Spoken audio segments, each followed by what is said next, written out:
Hello friends, welcome to our channel medical field guidance. तो इस video में हम डिस्कस करेंगे chapter number second and third. First chapter हम डिस्कस कर चुके हैं 11th फिजिक्स का, एम्स नर्सिंग एंड पैरामेडिकल 2023 के लिए। ठीक है, हमारी 15 मिनट चैप्टर वाइज सीरीज चली हुई है। सो अगर आप लोगों ने प्रीवियस वीडियो नहीं देखी है, यूनिट डायमेंशन की थी, वो चेकआउट करो जाके।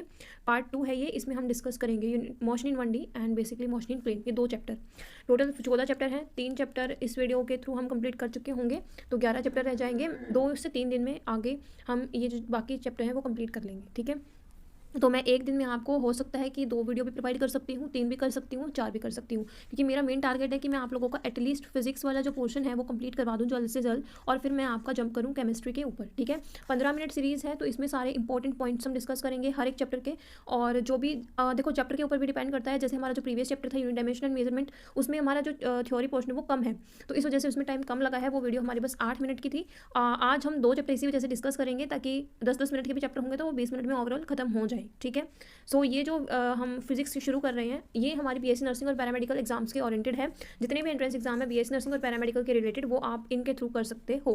बस ये चीज़ है कि आप लोग यहाँ से नोट्स बना सकते हो। जो ये नोट्स हैं ये आपको मेरे टेलीग्राम चैनल पे मिल जाएंगे। लिंक मैं टेलीग्राम चैनल का डिस्क्रिप्शन बॉक्स में डाल दूँगी, तो वहाँ से आप एक्सेस कर सकते हो।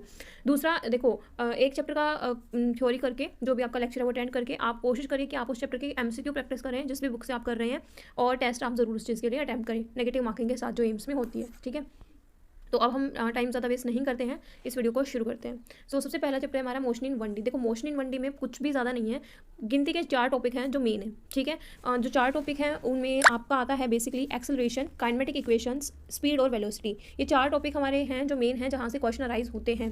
मोशन इन 1D का देखो बहुत सिंपल क्वेश्चन आता है, और एक क्वेश्चन यहाँ से भी बन जाता है, तो आप लोगों को वन नहीं छोड़ना है। ठीक है, यहाँ पे देखो बेसिक है कि टाइप ऑफ मोशन, कितने टाइप का मोशन होता है हमारे पास में। 2 टाइप का मोशन होता है, यूनिफॉर्म होगा या फिर वो नॉन यूनिफॉर्म होगा, मतलब कि कॉन्स्टेंट होगा या फिर वो कॉन्स्टेंट नहीं होगा। अगर यूनिफॉर्म मोशन है तो उसमें जो डिस्टेंस है वो इक्वल डिस्टेंस होगी, इक्वल टाइम में ट्रैवल करेंगे, और हमारी वो डायरेक्शन में भी फिक्स होंगे। ठीक है, एक ही डायरेक्शन में मूव करेंगे। यहाँ पे नॉन यूनिफॉर्म में अब जो वेलोसिटी है वो भी चेंज हो सकती है, या फिर आपकी डायरेक्शन ऑफ मोशन चेंज हो सकती है। कोई पार्टिकल है वो इधर से इधर जा रहा है, कोई पार्टिकल इधर से इधर आ रहा है। ठीक है, या फिर ये दोनों ही चेंज हो सकते हैं कि इधर इधर आ रहा है बट डिफरेंट डिफरेंट वेलोसिटी से आ रहा है। ओके, दूसरा यहाँ पे जो है इंपॉर्टेंट टर्म्स के बारे में पूछ लिया जाता है, डिस्टेंस, डिस्प्लेसमेंट और फ्री फॉल। ये 3 आपको टर्म याद होनी चाहिए। डिस्टेंस, देखो आपको पता है ये पॉइंट ए है, ये पॉइंट बी है, यहाँ से अगर मैं यहाँ जा रही हूँ दैट इज़ डिस्टेंस। ठीक है, अगर मान लो ये पॉइंट यहाँ है, ये पॉइंट यहाँ है, और ये एक तरीके से ए पॉइंट है, ये पॉइंट है बी, तो यहाँ से अगर मैं यहाँ जा रही हूँ that is called a distance. But यहाँ पे अगर हम इसको हमें कैलकुलेट करनी हो कि इन दोनों के बीच में दूरी कितनी है, तो एक तरीके से हम शॉर्टेस्ट पाथ कवर करेंगे, वो ये होगा, that is called displacement and that is the distance. Distance ये भी हो सकती है अगर हमारा जो ऑब्जेक्ट है वो इसके ऊपर से चला हो, बट वो हमने यहाँ से लिया है, तो अभी हमारे क्वेश्चन के लिए जो डिस्टेंस होगी वो ये होगी। ठीक है, तो जो डिस्टेंस होती है उसका इनिशियल और फाइनल पॉइंट होता है कि यहाँ से ये शुरू हो रही है, इस तरीके से एक पाथ ट्रैवल कर रही है और यहाँ जा रही है। डिस्प्लेसमेंट का कोई ऐसा पाथ नहीं होता है, ये एक स्ट्रेट लाइन होती है। ठीक है, स्केलर क्वांटिटी होती है डिस्टेंस, डिस्प्लेसमेंट होती है वो वेक्टर क्वांटिटी होती है। डिस्टेंस हमेशा पॉजिटिव होती है, डिस्प्लेसमेंट नेगेटिव भी हो सकती है, पॉजिटिव भी हो सकती है और जीरो भी हो सकती है। ठीक है, ये चीज़ें आपको यहाँ पे ध्यान में रखनी है। ये जो नोट्स हैं ये आपको टेलीग्राम चैनल पे मिल जाएंगे, तो इनको नोट करने का कोई ऐसा ज़्यादा टाइम नहीं है आपके पास भी, तो आप लोग डायरेक्ट वहाँ से इनको एक्सेस कर सकते हो। ठीक है, फ्री फॉल में क्या होगा, यूनिफॉर्म एक्सेलरेशन होगा। बस ये चीज़ आपको यहाँ ध्यान रखनी है। फ्री फॉल क्या होता है, फ्री फॉल होता है किसी भी ऑब्जेक्ट का डाउन आना, नीचे गिरना, किसके साथ, आपका अंडर ग्रेविटी, ग्रेविटी के इन्फ्लुएंस में वो जो चीज़ है वो नीचे आ रही है, that is called free fall. और यहाँ पे जो हमारा एयर का रेजिस्टेंस होता है वो नेग्लिजिबल होता है, जीरो होता है। ये 2 पॉइंट आपको यहाँ ध्यान में रखने हैं। प्लस यहाँ पे एक्सेलरेशन जो है यूनिफॉर्म होता है। ठीक है, आगे बात कर रहे हैं एक्सेलरेशन के बारे में। एक्सेलरेशन क्या होता है, velocity upon time, change in velocity upon time. अब ये 2 तरीके का होता है, एवरेज और इंस्टेंटेनियस। यही 2 टर्म आपको स्पीड और वेलोसिटी के केस में भी देखने को मिलेंगी, तो इन चीज़ों को अच्छे से करो, यहीं पे क्लियर करो। एक्सेलरेशन 2 तरीके का होता है, एवरेज और इंस्टेंटेनियस। एवरेज जो हमारा पूरा टोटल है उसका हम एवरेज निकालते हैं, मतलब total change in the velocity upon total change in time, मतलब जितने टाइम में वो आपकी चेंज हुई है। उसके बाद यहाँ पे अगर मान लो, देखो एक्सेलरेशन अगर हमारे पास इतनी रेंज का है, तो इस पर्टिकुलर इंस्टेंस के लिए अगर मैं कैलकुलेट कर रही हूँ, तो यानी कि सिर्फ मैं बस ये ले रही हूँ कि यहाँ पे कितना एक्सेलरेशन हुआ है और यहाँ टाइम कितना है, तो इस पूरे छोटे से पार्ट के लिए that is called the instantaneous acceleration.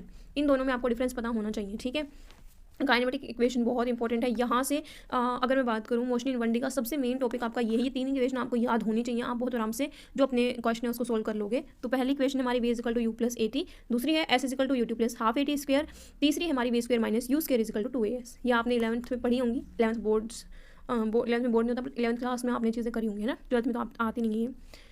ये हमारी हमेशा कॉन्स्टेंट एक्सेलरेशन पे ही वैलिड होती है। ठीक है, स्पीड में मैंने बोला था आपस सेम आएगा, यहाँ पे डिस्टेंस अपॉन टाइम होता है, वेलोसिटी में डिस्प्लेसमेंट अपॉन टाइम होगा, ये चीज़ आपका फर्क होता है। एवरेज में मैंने बता दिया था कि आपका टोटल डिस्टेंस, टोटल किसी चीज़ का आ रहा है, ठीक है, टोटल अपॉन टोटल टाइम में वो जो हो रही है चीज़, इंस्टेंटेनियस किसी छोटे से पार्ट के लिए वो स्पीड आपको कैलकुलेट करनी है, ठीक है। वेलोसिटी में भी आपका एवरेज और इंस्टेंटेनियस सेम है, बट यहाँ पे फ़र्क कहाँ आ जाएगा आपका रिलेटिव वेलोसिटी में। रिलेटिव वेलोसिटी में क्या होता है, देखो क्वेश्चन में हमें बोलेगा कि A with respect to B हमें वेलोसिटी निकालनी है, तो हम किस तरीके से निकालेंगे, V of A B, relative relation में दी है ये चीज़, तो V of A B is equal to V A minus V V, यानी कि ए के रिस्पेक्ट में निकालनी है बी की, ठीक है। तो इस तरीके से आप जब बी के रिस्पेक्ट में निकालोगे बी विद रिस्पेक्ट टू ए, तो बी ए लिखोगे, बी माइनस ए लिखोगे, ये इंपॉर्टेंट है यहाँ से, ठीक है, यहाँ से भी क्वेश्चन पूछा जाता है।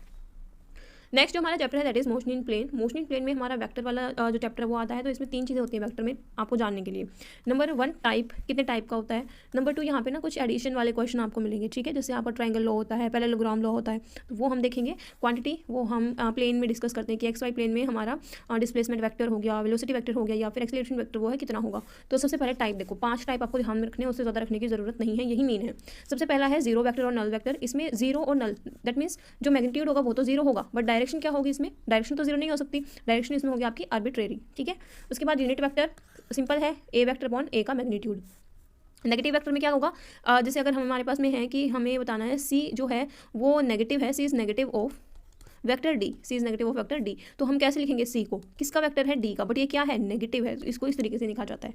को इनिशियल जो 2 वेक्टर कॉमन पॉइंट से अराइज हो रहे हो, मान लो एक वेक्टर यूँ जा रहा है, एक वेक्टर यूँ जा रहा है, ये ए वेक्टर है, ये बी वेक्टर है, तो दोनों क्या होंगे, को इनिशियल वेक्टर होंगे। इक्वल वेक्टर जो 2 वेक्टर होते हैं उनकी मैग्नीट्यूड भी सेम हो और डायरेक्शन भी सेम हो, ठीक है, तो that is the equal vector.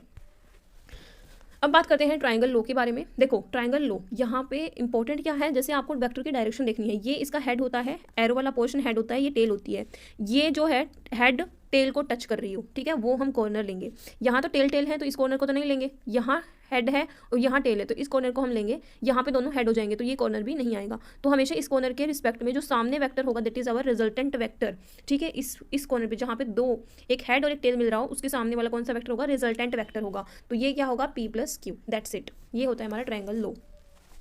Parallelogram में क्या होता है, देखो पैरेललोग्राम में हमारे पास में यूँ एक टेल, 2 टेल आपस में टच हो रही हैं, ठीक है, इसके बीच से जो वेक्टर जा रहा है that is are resultant vector, ठीक है। यहाँ पे कोई ना कोई एंगल बन रहा होगा, यहाँ पे कोई ना कोई एंगल बन रहा होगा, तो दोनों का हम मान लेते हैं ये थीटा है ये बीटा है। ये हमारा रिजल्टेंट क्या होगा, P² + Q² + 2PQ cos of theta, हमें ये वाला लेना है ऊपर वाला एंगल, ठीक है। उसके बाद अगर हमें ये एंगल फाइंड आउट करना है तो हम ये वाला फॉर्मूला यूज़ कर सकते हैं, डायरेक्ट आपको ये चीज़ें याद रखनी है। अगर यहाँ पे बात करें तो ये बहुत ज़रूरी है, इंपॉर्टेंट है, ये आपको याद होना चाहिए। कई बार P की वैल्यू दे देंगे, Q की वैल्यू दे देंगे और डायरेक्ट आपसे पूछ लेंगे रिजल्टेंट बताओ कितना होगा, तो अगर आपको ये फॉर्मूला पता है तो आराम से आप निकाल सकते हो, ठीक है। उसके बाद जैसे मैंने बताया था कि आपका प्लेन में वेक्टर पूछा जाता है कि डिस्प्लेसमेंट और पोजीशन वेक्टर बताओ। पोजीशन अगेन वही डिस्टेंस के केस में आ रहा है और डिस्प्लेसमेंट में क्या आएगा हमारा, डिस्प्लेसमेंट में हमारी डेल आर। देखो यहाँ पे अगर x की डायरेक्शन में वेक्टर है तो हमें आई कैप लिखेंगे, y की डायरेक्शन में है तो j कैप, z की डायरेक्शन में होता है तो k कैप लिखते हैं। तो अगर जैसे आपको कैलकुलेट करना है डिस्प्लेसमेंट के लिए वेक्टर, तो यहाँ पे आप डेल आर, अगर हमारा डेल आर इक्वल्स टू जो भी हमारा एक्स के डायरेक्शन में हमारा वेक्टर होगा वो हम लिखेंगे, उसको मैंने यहाँ पे बताया जैसे आपको वेक्टर की फॉर्म में लिखना है तो आई कैप आप ऐड करेंगे। अगेन जो हमारा वाई की डायरेक्शन में होगा उसको जे कैप की फॉर्म में यहाँ पे मेंशन करेंगे। यहाँ पे सिर्फ एक्स वाई प्लेन के लिए है तो यहाँ पे हम के वाला वेक्टर यूज़ नहीं करेंगे, तो ये हमारा आएगा, ठीक है। सेम अगर वेलोसिटी के केस में है तो हमें V X I cap plus V Y J cap लिखेंगे। अगर हमारा वही एक्सेलरेशन के केस में है तो ए x I cap plus A Y J cap लिखेंगे, ठीक है। यहाँ पे हमारा वेलोसिटी के लिए मैग्नीट्यूड भी होता है, अगर मैग्नीट्यूड कैलकुलेट करना है मोस्टली क्वेश्चन में यही आता है कि मैग्नीट्यूड बताइए वेक्टर का कितना होगा, तो हमें V X square plus V Y square का रूट लेना है, ठीक है। तो इससे आपका मैग्नीट्यूड आ जाएगा वेलोसिटी के लिए, सेम आपका एक्सेलरेशन के लिए होगा। अब हम बात करते हैं प्रोजेक्टाइल मोशन के बारे में। तो यहाँ पे काफ़ी सारी टर्म्स है जो हमें ध्यान में रखनी है। बस यहाँ पे जो फॉर्मुलाज गिवन है अगर आप वो याद कर लोगे तो आप इस चैप्टर के हर एक क्वेश्चन को अच्छे से कर लोगे जो प्रोजेक्टाइल मोशन का आता है।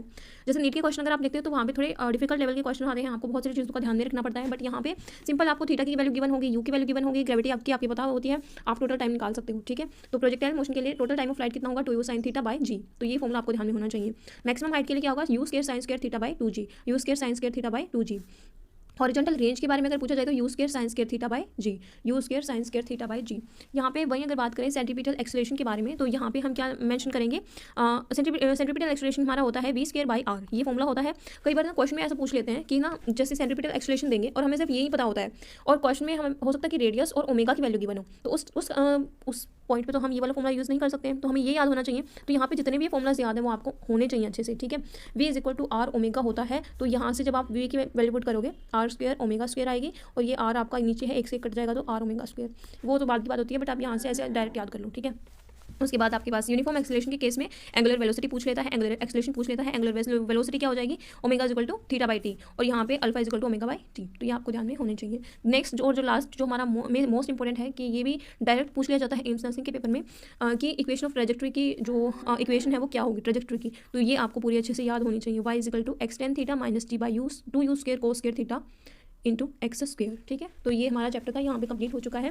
पार्ट 2 में हमने डिस्कस किया है motion in 1D and motion in plane, और पार्ट 1 में हमने डिस्कस किया था यूनिडायमेंशनल एंड मेजरमेंट चैप्टर। तो बेसिकली कोशिश करिए आप सारी चीज़ें जो है वो करें, टेस्ट सीरीज लगाएं जितनी भी आपके पास में अवेलेबल है, क्वेश्चन बैंक लगाएं एंड इस चैप्टर को अच्छे से करो, ठीक है। नेक्स्ट वीडियो होगी उसमें हम कोशिश करेंगे कि 3 चैप्टर कवर कर रहे हूँ, ताकि जल्द से जल्द आपके जो चैप्टर है वो कंप्लीट हो और 11th फिजिक्स को हम बंद करें। बट देखो यहाँ पे मैं आपका सिर्फ 20 मिनट में चैप्टर करवा रही हूँ, दैट डजंट मीन कि आप भी उसको 20 मिनट में ही करो। आपको क्वेश्चन प्रैक्टिस करनी है, टेस्ट करने हैं, नोट्स बनाने हैं, प्रिसाइज नोट्स बनाने हैं, तो उसमें आपका टाइम ज़्यादा लगेगा। तो आपका वो हो सकता है 2 घंटा या 3 घंटा ले एक चैप्टर, बट आपको करना सारा है। अगर आपको ये वीडियो पसंद आई हो तो हर एक बच्चा कमेंट सेक्शन में मुझे लास्ट में पर्पल हार्ट और रेड हार्ट दोनों भेजेंगे, ठीक है।